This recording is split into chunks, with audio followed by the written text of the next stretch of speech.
ആ കൊച്ചുപാപ്പ, ആ അൻസാരി, എന്നാ അത്യാവശ്യം കാണണമെന്ന് പറഞ്ഞേ? വാ ഇരിക്കൂ. ആ, നീ ആ ഓട്ടോ തൊഴിലാളിയെ പറ്റി മാഗസിൻ എഴുതി ഞാൻ വായിച്ചായിരുന്നു കേട്ടോ. എങ്ങനെയുണ്ട്? അടിപൊളി. ഞാൻ കൊച്ചുപാപ്പനെ ഇങ്ങോട്ട് വിളിപ്പിച്ചതേ ആ, ചില കാര്യങ്ങൾ ചോദിക്കാനാ. എന്താ പുതിയത് പോലെ എഴുതുന്നുണ്ടോ? വ്യാജ ഡോക്ടർമാരെ കുറിച്ചൊരു ലേഖനം മനസ്സിലുണ്ട്. കൊള്ളാം കൊള്ളാം, അത് നല്ലൊരു റിപ്പോർട്ടാണ്. അത് നിസ്സാര കാര്യമല്ല കൊച്ചുപാപ്പ. വ്യാജ ഡോക്ടർമാര് പെരുകിക്കൊണ്ടിരിക്കുക. ഈ അടുത്ത കാലത്തല്ലേ പത്തനംതിട്ട കൈപ്പട്ടൂരെ AR ഹോസ്പിറ്റലിലെ വ്യാജ ഡോക്ടറായിരുന്ന നബീസയെ പോലീസ് അറസ്റ്റ് ചെയ്തത്? അത് ലൈസൻസ് ഇല്ലാണ്ട് പ്രവർത്തിച്ചുകൊണ്ടിരുന്ന ഒരു ആശുപത്രിയായിരുന്നു. ആശുപത്രിയും പൂട്ടിച്ചു, ഉടമയുടെ പേര് കേസ് കൊടുത്തു. കോഴിക്കോട് കടലൂണ്ടിയിൽ ഒരു വ്യാജ ഡോക്ടറെ കഴിഞ്ഞിടയ്ക്കാണല്ലോ അറസ്റ്റ് ചെയ്തത്.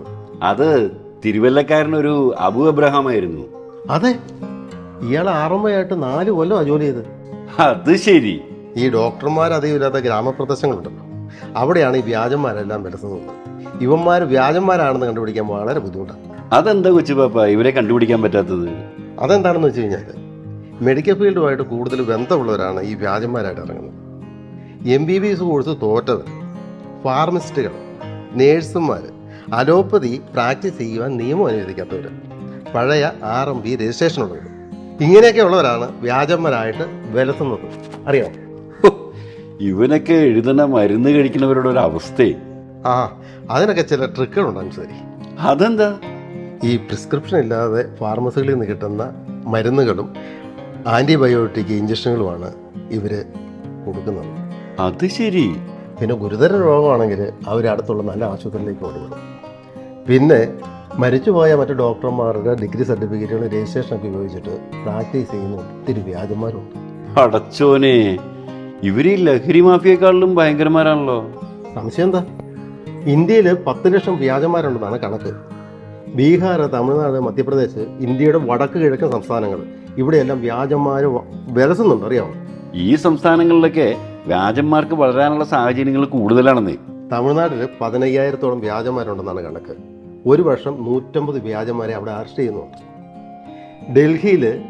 ഡൽഹി മെഡിക്കൽ കൗൺസിലിൽ 69 വ്യാജ ഡോക്ടർമാർ നടത്തുന്ന ക്ലിനിക്കുകൾ പൂട്ടിച്ചു. 105 ഡോക്ടർമാരെ അറസ്റ്റ് ചെയ്യുകയും ചെയ്തിട്ടുണ്ട്. ഇവനൊക്കെ ഇതിന് നല്ല ശിക്ഷയാണ് കൊടുക്കേണ്ടത്. ഈ വ്യാജ ഡോക്ടർമാരെ നിയമിക്കുന്ന ആശുപത്രി ഉടമകളുടെ രാഷ്ട്രീയ സ്വാധീനം മൂലമേ ഇവന്മാരൊന്നും ശിക്ഷിക്കപ്പെടുന്നില്ല. യോഗ്യതയില്ലാത്ത ഈ വ്യാജ ഡോക്ടർമാരെ ആശുപത്രി മാനേജ്മെന്റിന് അറിയാൻ സാധിക്കില്ലേ? ഇതൊക്കെ അറിഞ്ഞാണ് നിയമനം.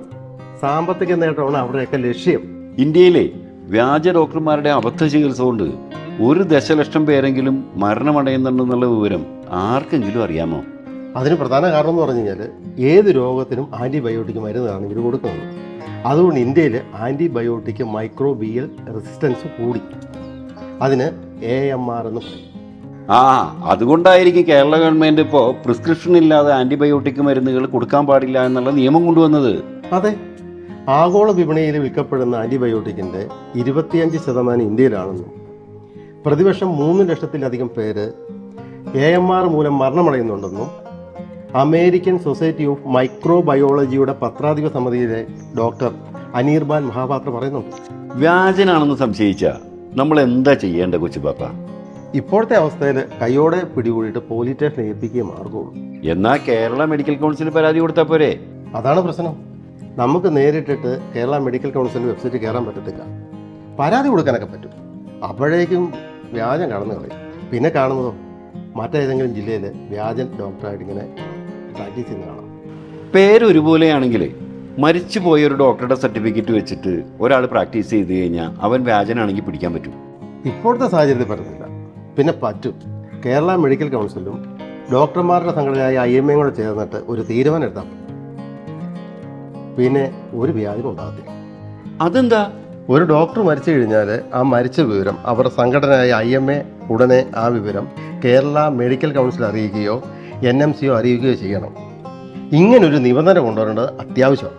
സമൂഹ നന്മയ്ക്ക് വേണ്ടി ഇതൊക്കെ അവർ ചെയ്യേണ്ടതല്ലേ? ഇല്ലെങ്കിൽ ഒറിജിനൽ ഏതാണ് വ്യാജന ഏതാണെന്ന് തിരിച്ചറിയാൻ പറ്റാണ്ട് വരും. അതിനാണ് കേരള ക്ലിനിക്കൽ എസ്റ്റാബ്ലിഷ്മെന്റ് ആക്ടിൽ നിർദ്ദേശമുള്ളത്. എന്താ ആ നിർദ്ദേശം? അലോപ്പതി പ്രാക്ടീസ് ചെയ്യുന്ന ഡോക്ടർമാരുടെ ഓഫീസ് മുറികളിൽ അവരുടെ യോഗ്യതാ സർട്ടിഫിക്കറ്റുകളും രജിസ്ട്രേഷൻ സർട്ടിഫിക്കറ്റുകളും പ്രദർശിപ്പിക്കണമെന്നുള്ളത് കേരള ഗവൺമെന്റ് ഗൗരവമായിട്ട് എടുക്കേണ്ട ഒരു കാര്യമാണ്. ഇവിടെ നിയമങ്ങളില്ലാത്തതല്ല പ്രശ്നം, നടപ്പാക്കുന്ന രീതിയുടേതാണ് പ്രശ്നം. സാധാരണക്കാർക്ക് കേരള മെഡിക്കൽ കൗൺസിലിൻ്റെ വെബ്സൈറ്റിൽ കയറി ഡോക്ടർമാരുടെ യോഗ്യതാ സർട്ടിഫിക്കറ്റുകളും രജിസ്ട്രേഷനും പരിശോധിക്കാൻ ഈ ഡിജിറ്റൽ കാലത്ത് അവസരമൊരുക്കി കഴിഞ്ഞാൽ നിഷ്പ്രയാസം വ്യാജന്മാരെ പിടിക്കാൻ കഴിയും.